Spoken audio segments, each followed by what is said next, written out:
the Alum Fork of the Saline River, 8 miles west of Benton. This was the site of an actively eroding stream bank until Brian Nally took matters into his own hands. He owned neighboring property and wanted to improve the land and water in the area.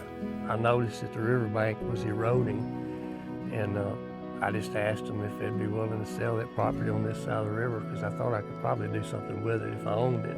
Mr. Nally has a personality that draws people and the good out of people. He's an unbelievable conservationist, wonderful to work with, made my job a piece of cake and look forward to going to work every day.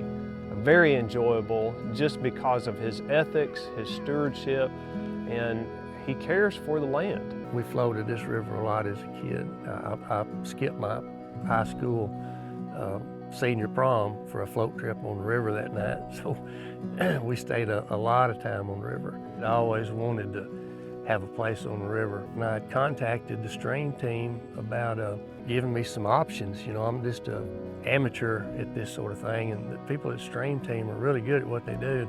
They helped me work through getting the grants, and it takes a long time to do that. This project took a lot of partners to make it happen. We were involved with the U.S. Fish and Wildlife Service, their partners for Fish and Wildlife Program, the Southeast Aquatics Resource Partnership, or SARP, and also because we found endangered species in this river, we got a Section 6 grant. And Mr. Nally spent a lot of his own cash and in-kind services, spent a lot of his own money and time to fix this erosion issue on the river. To stabilize the stream bank, the stream team developed a plan that included the construction of 8 rock veins that are 80 feet long. They started building the structures on October 7th, 2019. So this is something that works well for Arkansas and our flashy rainwater systems. This river can jump 10, 15 feet with a good heavy rain. These rock veins point upstream, and what that does is the vein arm itself, when the water hits it, it redirects the flow at 90 degrees back to the center of the stream channel. So your fast water's right off of that tip of the vein, and you create calm water up against the eroding stream bank. If you have calm water, the sediment drops out. Keeping the sediment out of the water cleans the water, clears the water.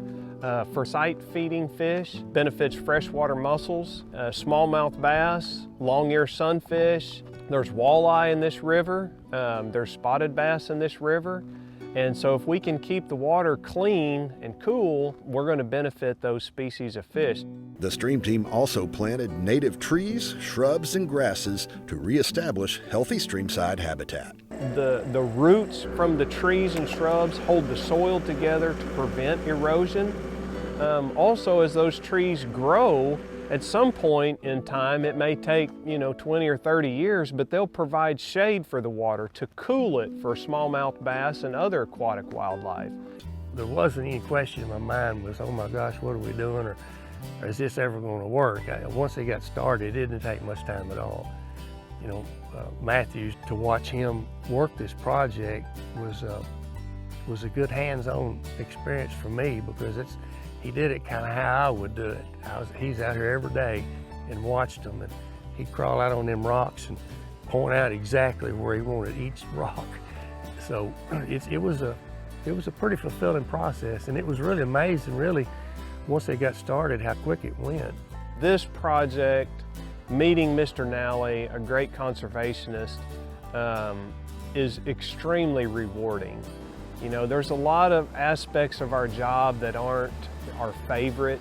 When I'm out here working with property owners and doing the actual construction, after the rock work is complete, planting the native trees and shrubs, and then listening to the benefits right now of the birds singing, the fish jumping in the water, that's the rewarding thing about this job.